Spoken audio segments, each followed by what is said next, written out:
For you, the listeners of My JavaScript Story, Loot Crate is offering an opportunity to save 10% on any new subscription at lootcrate.com. Just enter the promo code BRIDGE10 for 10% savings. Loot Crate is one of my favorite things. Every month I get a box in the mail, costs less than $20, and it comes with all kinds of goodies. I have stuff from, just looking at my shelf, Batman, Spider-Man, Ninja Turtles, Back to the Future, Lord of the Rings, Star Wars, and much, much more. So if you're a geek, a gamer, anything like that, and you want cool stuff to put around your office, cool t-shirts, comic books, etc., then definitely check out Loot Crate. To save 10% on your new subscription, go to lootcrate.com/Ruby. Again, that's lootcrate.com/Ruby to save 10% on any new subscription. Enter the promo code BRIDGE10 for 10% savings. Hey everybody, and welcome to another My Ruby Story. This week we're talking to Jerome Hardaway. Jerome, do you want to say hi? Hey everybody, how are you guys doing? Now, I would list all the episodes you were on, but you were on a few because you used to be on the panel for Ruby Rogues. So instead of doing that, I'm kind of curious, do you want to just talk about your experience being a panelist for a minute? Yeah, sure. I'm a panelist. My experience as a panelist was pretty cool. We were able to do a lot of cool things and meet a lot of people. It was a great it's a great way of showing your knowledge, showing how you interact with people on a technical level, showing how you interact with people on a non-technical level, adding to your personality. And especially as someone who was trying to get to the next level, I've always been a person that's always trying to reach my career goals in as expeditious time as possible. But getting to that next level, being a panelist on Ruby Rogues, so it was really great. So yeah, that was, I guess, basically in a nutshell, that was my experience. Cool. And just to put a few things in there, you did come on as a guest for episode 279 of Ruby Rogues, talking about Vetsu Code. Yeah. And episode 239 of JavaScript Jabber, also talking about Vetsu Code. So both of those episodes talking about Vetsu Code, work we do with the veterans for free there. And then I was able to transition on as a panelist. I did that for almost a year, I think. Yeah, something like that. Yeah. So very cool. Well, let's dive in and talk about your story. Let's figure out what makes Jerome tick. I'd like to start with how you got into programming. Yeah, well, I got into programming by accident. I was security forces in the Air Force. I ended up getting out of the military, and I ended up getting out of the military due to during the recession. So I'm out with what we like to call our DD-214, our magic ticket, thinking that, some company's going to snatch me up quickly. And that was the biggest mistake that I ever thought of. I was getting the classic, thank you for your service, but you're not qualified to work here. Oh, wow. Yeah. So I was, just like I said, it's 2009, 2010 time frame, going everywhere, and basically the only jobs that I was technically qualified for on a civilian side were law enforcement, LEO style jobs, or private military contractor, or security guard if I didn't want to do any of those. And LEO jobs were not hiring. There was a government freeze on that. Private military contractor just did not feel attractive to me at all. And the other one, security guard, and that job didn't pay well at all. Right. So I was just 3 months into the game of being from active duty to a veteran, thinking what were my next steps. So I had a nice little savings, but I knew that wasn't going to last forever. And I happened to see this commercial about all these other job opportunities, including coding. Mm-hmm. And I was like, well, let me see what this coding thing is about. Like, I did some research on it, and I just happened to have an old book on SQL. And after that, I was going through this book, and I ended up getting good enough in that SQL to the point where I was able to get a job with the Department of Security, dealing with databases. And that was a wrap. Took some time off to go back home to Memphis to help a sick family relative, and then a sick relative. And then I was able to get back to the game a little bit, took a job in a nonprofit as a marketing assistant. But when you're like 24, 25, the first thing that they do is they tell you to fix your website because you're young, so you should be able to figure it out. So that quickly introduced me to WordPress and quickly made me hate WordPress. Yeah, biggest turn and burn of like being burned out by a language framework is probably that time frame. And that got me, but I was able to do 3 versions of their site that way. Fast forward to 2014. Summer 2014, there's a huge scandal type thing going on with the VA. And there was, in my hometown, there was a veteran had fallen, lost his life during a situation. Police, they stuck him as being armed. And the problem was, Department of Veteran Affairs said they weren't at fault. So as a result, they were going to give his family money for like $300 for his burial, but that was it. Yeah, so I ended up using my technical skills and my marketing skills, and I ran a campaign with a web app that I had made so that people could pay directly to the family and stuff, and that raised $10,000, 27 hours. Well, that had gotten the attention of like the guys at General Assembly because I had built a product that actually had tangible results, and they had invited me to go to GA for 3 months on a scholarship. So I went to New York in November and never looked back. You said GA, that's General Assembly, right? Yeah. So, and then that was pretty much my big, incubator code school experience. I was one of the few people that came in and already had kind of a product. Like, for me, people were thinking about their end of year project, things like that. I was only thinking about how to make Vetsu code better.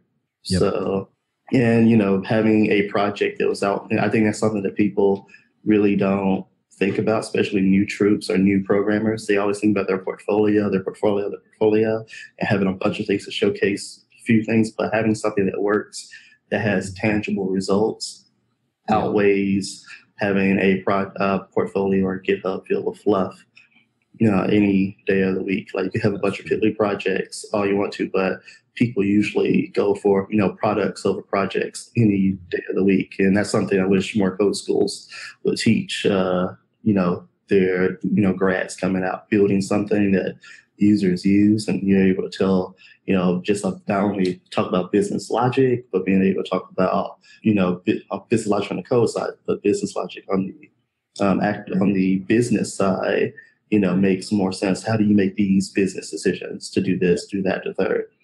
That is something that I think really helped me. I ended up getting my first job 6 weeks into the cohort. This cohort was 12 weeks long. Had a job offer already signed, and that was a Rails position. I chose Ruby on Rails outside, looking for like more JavaScript or easier front end stuff at the time, because that was before the front end development got so sophisticated. This was, right. React was just a baby. People were using Angular 1 and hated Angular 1. Ember was just coming out. It's time. So I used it. It was a tactical decision. I knew that if I was using Ruby on Rails back home, even though it wasn't the most popular stack at home, back home in Memphis, it was a Java PHP town. But I knew that by going this route, one, I would have higher possibilities of getting a job as being, I'm not someone switching over from another language. I'm someone that's native to idiomatic Ruby from the code school. And two, the chances of getting fired shorter because they wouldn't be able to replace me as long. Right. So they have to invest more time in helping me grow. So that was my decision. Why my decision was based upon that. End up, of course, finding there's like 3 Ruby positions in the whole city.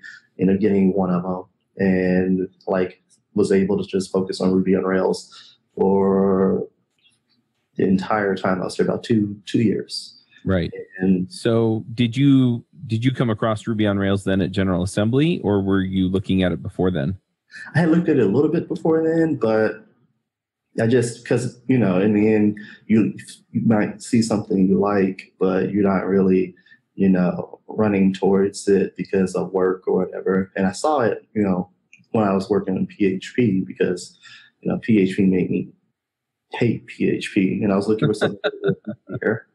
And Ruby was it. Like Ruby, everything was an object. It read like really bad 2-year-old English, but I could deal with that. Like because it was, it was simple. It's one of those things where Ruby is simple and beautiful. Rails can be Ruby's easy. Rails has a learning curve, and that's always been my experience with the language and the frameworks. Is that I've always been a better Rubyist than a better Rails developer.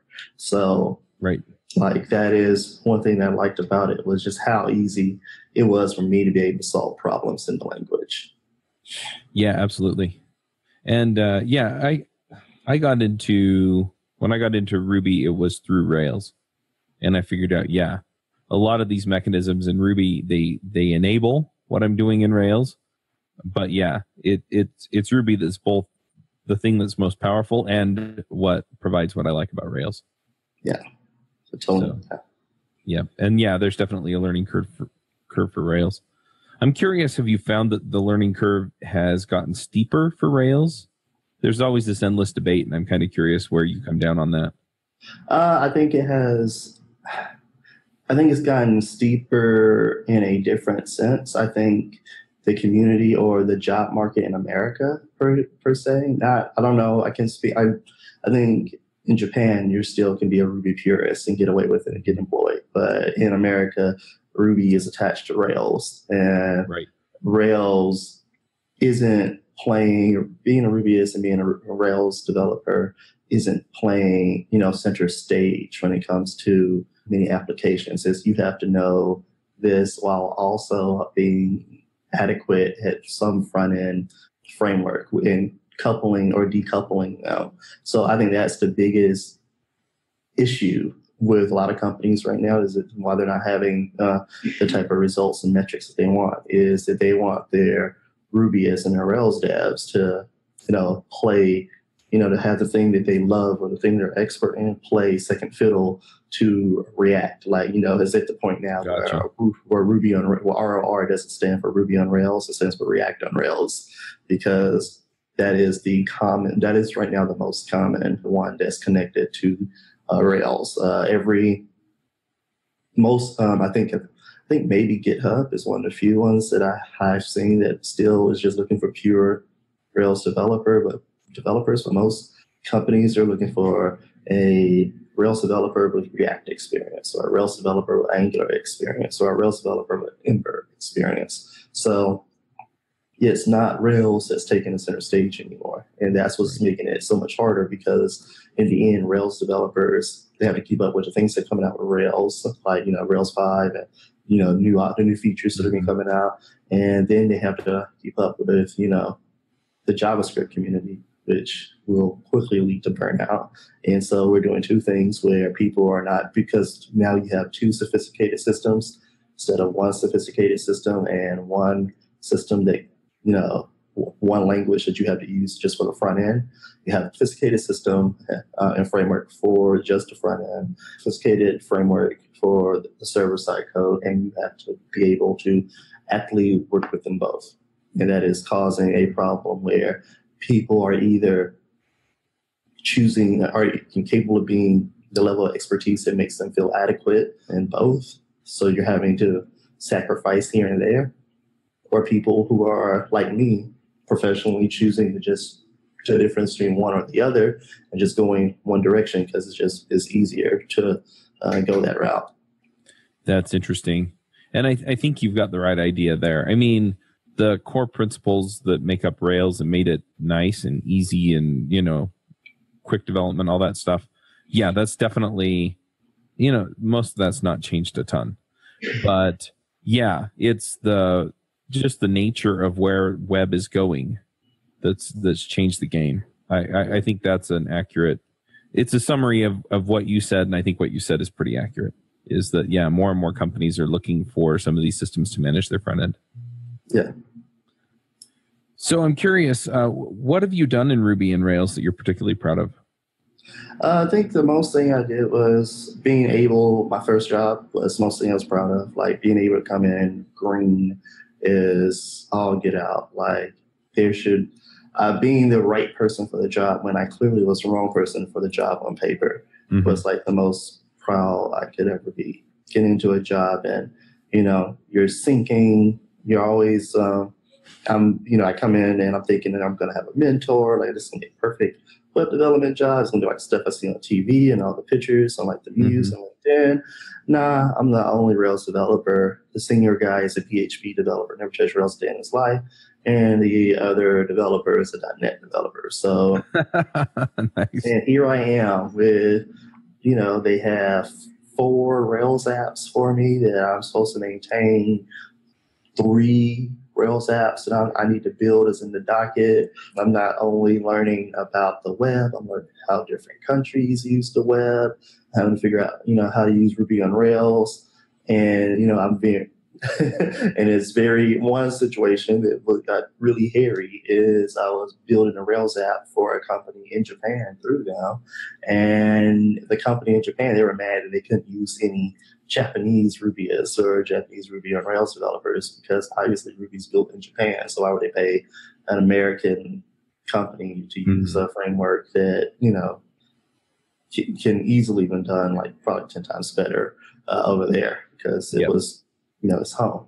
So it was just like, it was crazy. I had to learn how to use Rails. I think, and it wasn't really new back then. I mean, it wasn't really often used back then. I had to learn how to use Node and Rails in conjunction with each other. So I did my first little microservice style component with all in Rails, and that was new. It was all about being able to use this Node package to, pull in all the postal codes for Japan. And I don't know if you guys know about Japanese postal codes, but every street has a postal code. It's not like America at all.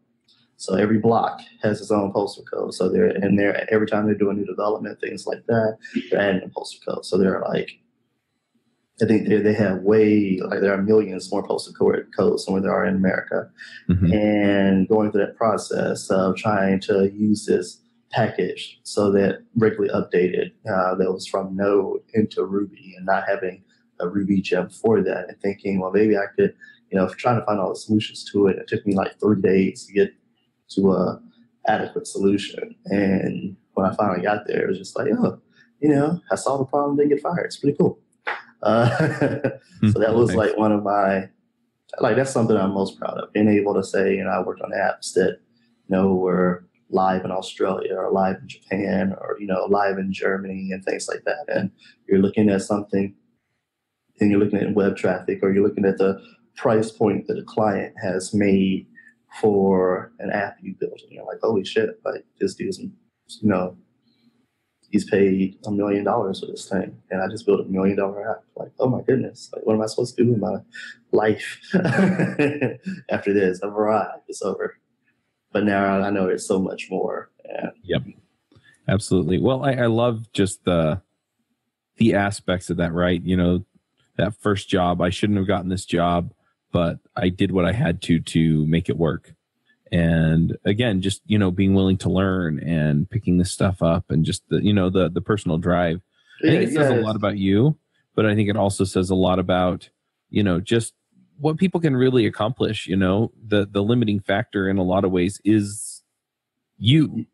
Yeah, one of the things I teach to my students, I just had a veteran just accept a job offer at Microsoft, right? And it comes down like what I've seen in my veterans who don't perform as well as some of the others is they're looking from software engineering the same way or web development and boot camps from how it's being sold by for-profit boot camps. Like, the education stops at the boot camp where it's more, here's a training, here you go to the job. Like, my approach to even picking the students is totally different from boot camps. I'm trying to scare you away. I'm like, this is, I treat it like boxing. Like, this is the hardest job you ever have. Like, why would you want to do this to yourself? Like, you are aware that you'll never stop learning, right? Like, all that free time you have is gone. All that, you might have to pick a day where you have to binge all your shows, but if you're trying to stay up at midnight to like watch that, be at GameStop when the new game drops, that life is over. So I try to scare them away because I'm like, this is hard and it's a never stop and it's a skills pay the bills job. You get into it, but you get out of it. If you're not getting the type of results that you want, the first thing I'm going to do is ask for your GitHub, and then I'm going to point out what's the issues. Like, or you have like 30 commits in your GitHub. Like, no one's going to call you with that. Or look at your projects. So like, none of your projects are fully fleshed out. So like, no one would call you for that. Things like that.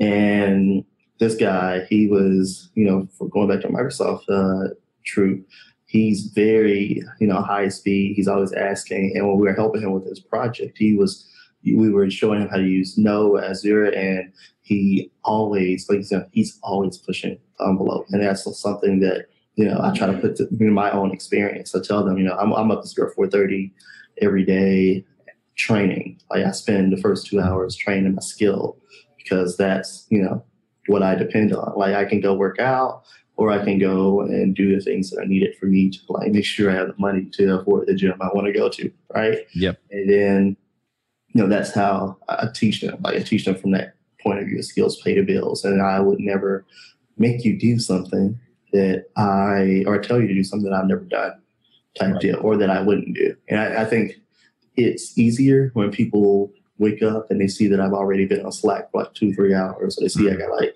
6 Git pushes already. I pushed to Git. Yeah. So that just helps them with their motivation. Yeah, that makes sense. I kind of want to move on and talk a little bit about Vetsu Code. Sure. Go for it. How you doing? So, do you want to just talk a little bit about what that is and how that got started? Well, yeah. Well, it was started in 2014 while I was actually like right before I left for code school. But it's a 100% remote, one of the first of its kind, remote software engine, remote nonprofit. We don't charge. It's highly selective, but we don't charge the veterans at all. All we do is that we take what the veteran is, we choose the veteran and we train them up. Our stack used to be JavaScript and Ruby on Rails, but now it's just pure JavaScript. So we're focusing with a lot more focus on computer science, functional programming, inventive programming, and object-oriented programming. And we also teach React and Node, but the priority is solving problems in the language. That makes sense. Yeah. We don't want them coming to the employers with a bunch of CRUD apps. We want them to be able to actually solve those whiteboard problems or those code challenges that they get.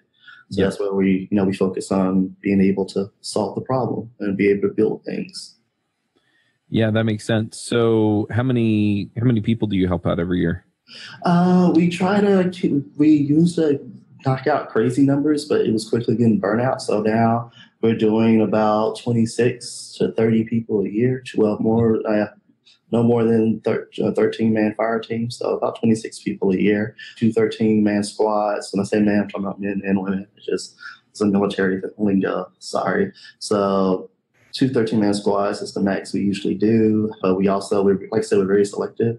This cohort, we only selected 4 because these 4 had already shown us the things that we're looking for in regards to not just aptitude, but willingness to work hard. It's one of those things where, people give us free resources to pass on to you. You're coming through the cohort, you're getting like $1,000, from $1,000 to $1,500 worth of free stuff. You're getting mentorship, you're getting hours from, people who could be doing other things with their life. So I need to know you're serious. Like, I need to know that you just want some free resources that you're not even going to know how to use. If I gave them to you, then bounce. So that is, that's what we look for. Very, very serious about that. Where, we want people who are willing to do the work and not people who just want to, show up or not show up to just get the free stuff and then, leave. Yep. Makes sense. Yeah. And we've also implemented some cool new things. Like a lot of, for instance, what's really been helping us with our veterans, helping them get jobs, is having them work on the web app. So we teach the stack that they build in, and then we help them pull features. So we're not only teaching them JavaScript, teaching them HTML, CSS, JavaScript, then they're learning Git workflow, Kanban, doing a lot of computer science. Then we move on to React and Node, and then we do all the job training skills. And only after that can they start pulling features from the Trello board, so that way and start showing up to our Sunday stand-ups and seeing and get a sign, a ticket, and that's helping, people knock out things. One of our top veterans, he was very integral in the process of moving our current website to React, and he's also been leading the charge on ripping out things that are very jQuery dependent into and moving them to React components. And it's really cool when you see things like that. We were one of the first apps on the market using Gatsby, and then this guy comes in and changes some of our sliders stuff, and other veterans are coming in, getting more involved, and they want to they are excited and they want to see what they can do, because it's cool to have a project. It's not just show off, but it's also cool to have something in production. Right.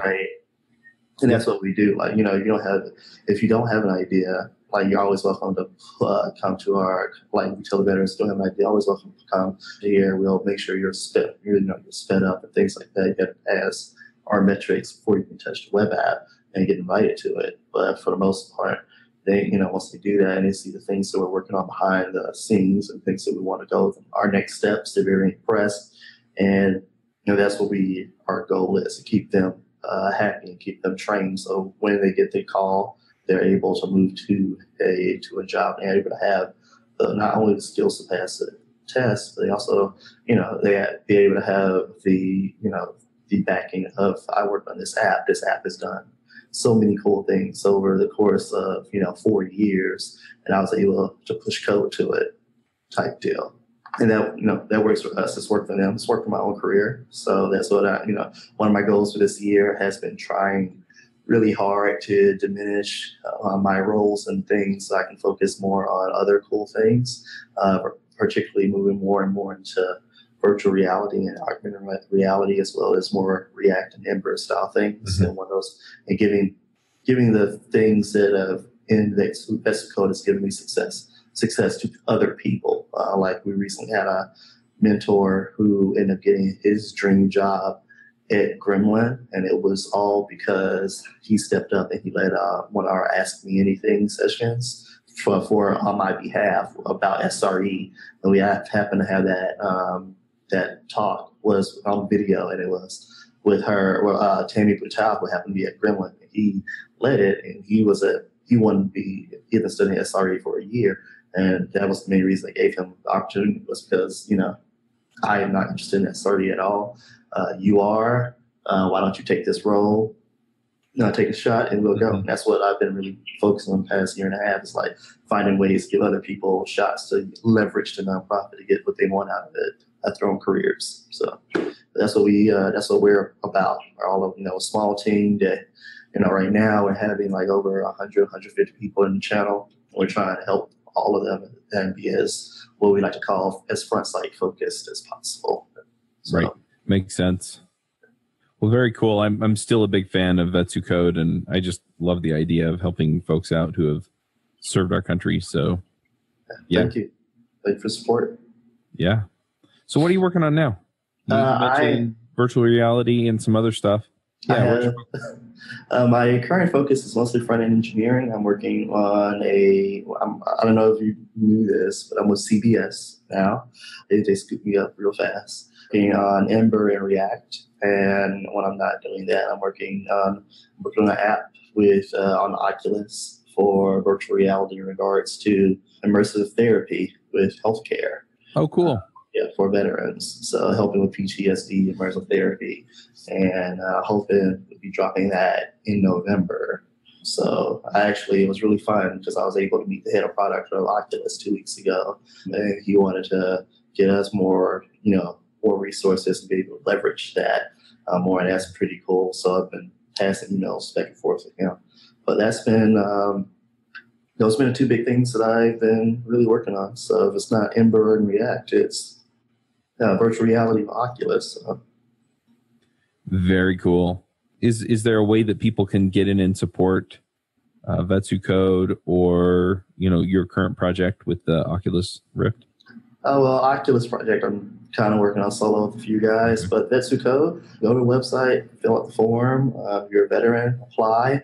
What I will recommend is to research, and we're very serious about the type of people that we're getting. So if you're a veteran and you actually want to do it, I highly recommend you have at least, you don't have to be an expert at JavaScript at all, but you need to at least have tried to write code, try to learn code, at least have a GitHub account or something, a project you can present. The less stuff you have to offer, the less likely you are to get, a callback or a email saying that, hey, you're in, or hey, we'd like to talk to you, because, we're looking for those people that won't waste our resources. Like, especially in our community, it's very hard to say that, but in the end, it's like, these people, companies, they trust us with their resources that we're going to give it to not just people just because they serve, they're doing, but people that know it's going to really impact. They want the impact.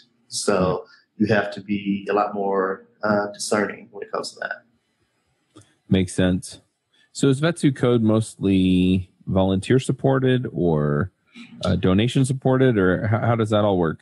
Mixture of both, and mostly volunteers and donations. All the donations go to funding the resources, like to make sure that we will start spending or keep spending, like the servers that we use with DigitalOcean, the resources we use for education, such as Replit. Those are CodePen, our Zoom account, things like that.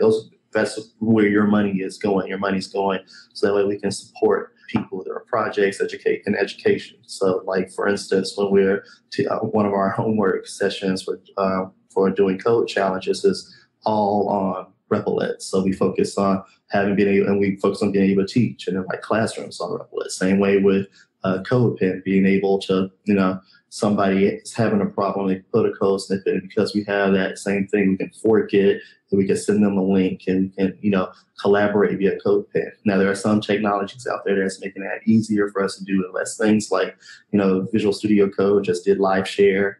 And so that's something, Slack has always been a big supporter, and we've been able to use our Slack nonprofit account to be able to do really cool things. That's where the donations go. The donations go to make sure, basically, like when we buy a veteran's URL that doesn't have the money at the time to buy their own domain name, we spend the money for that, or we do basically, just resources. Like that's where that's where all the money goes. Resources, or like situations like, hey, we had a veteran that had a job interview in another place, didn't have the money for that. We'll buy that plane ticket. That's where that's from. So that's awesome. That's where your money's going solely for education or job interviews. Mm-hmm. That's awesome. So, well, hopefully we can encourage a few more people to go and, either volunteer or donate. But roger that. We always like, especially if you're a JS dev, or maybe if you have different skills. Because once our students learn JavaScript, we let them, branch out into other things, because we understand not everybody wants to learn JavaScript. Some people want to learn Java. We have one student who's a huge fan of Spring framework. We have some Rails guys in there who are just incredibly insane at Rails. We have one guy who's working on a lot of chatbot technology with Rails, and that's cool. He's able to talk about it. He does a lot of stuff on Twitch about it, and he's writing a book on it, and the veterans ask him about it. And that's what we're completely fine with that. Like that's what we want them to be able to branch out. It's just we want to make sure that they have a really good core concept of programming in a manner that can help them quickly get reach their goals of getting a job as well. Yep. So. Very cool. All right. Well, the last part of the show is picks. Do you have some picks? Do you run your own freelance business? Or maybe you're thinking about picking up some business on the side? Well, then you need FreshBooks. FreshBooks is the quickest and easiest way to get invoices out to your clients. It's easy to use. It works anywhere, available from any device, on the desktop, iPhone, iPad, Android, and all of your data is backed up and secure. And it makes it really easy to get organized and get paid. You'll be tracking time, logging expenses, and invoicing your clients in no time. You can also save time billing, freeing up several days per month to focus on the work that you love, and you get paid faster. FreshBooks customers are paid on average 5 days faster because there's a link on the invoice that says pay me now. And it's a great way to grow your business. Plus, FreshBooks is offering a 30-day trial. That's right, 30-day trial if you try them out. So go to gofreshbooks.com/devchat and enter devchat in the How Did You Hear About Us section. Once again, for a 30-day trial, go to gofreshbooks.com/devchat and enter devchat in the How Did You Hear About Us section. Oh yeah, I guess my biggest current pick is Brian Holt. Brian Holt just dropped an Intro to Web Dev version 2. It's going live on Front End Masters. I like that. That's cool. The next biggest pick will be Pragmatic Studio. Yeah. Or Mike Clark. Yes, Mike Clark. Yeah, I love that. That's my favorite Ruby resource. It was one of the most useful things I ever did for my career. And that's it. Those are my big 2 picks. Awesome. Well, I'm going to jump in here with a few picks as well. Now, this episode's going to go out in July, and so I don't know how necessarily relevant this is, but mostly just the thing that's been on my mind lately. We're recording this in May. That's why I'm kind of putting a caveat in there, because it's going to come out 2 months from now.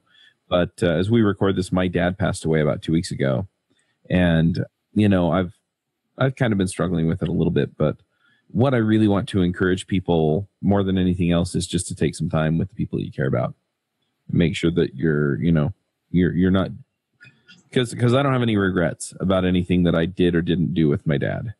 And I know a lot of people, as I've kind of gone through this and talked to people about it, a lot of people have regrets about the relationships that they had with people and the things that they wish they had done. I mean, things as simple as the last time I saw him, I wish I'd given him a hug, all the way down to, we put off mending our relationship and now we can't. So, just make sure that you're doing those things. And the other thing that I'm going to pick is Mattermost, which is a Slack clone. It's open source. I have it hosted on a server on DigitalOcean, and I've been opening up the chat rooms. So if you want to go to rubyrogues.com and click on the chat room button, it should just let you right in. You should be able to set up an account and join. And I'm setting up rooms for all the different shows. I'm not sure how active those communities are going to be, but hopefully we have a good number of people by the time this goes live. So. Roger that, and I'm sorry for your loss. I lost my granddad like a week ago, so I definitely understand that. Yeah, it's hard. I'm sorry to hear about your granddad too. He lived a full life. He died due to lung cancer, and he refused chemo in lieu of wanting to enjoy the last year he had. So. Yep. As long as, he was happy, that's what mattered, right? Yep, absolutely. All right. Well, if people want to see what you're working on these days, I'm assuming you have a Twitter account, you're on GitHub. Do you have a blog somewhere maybe?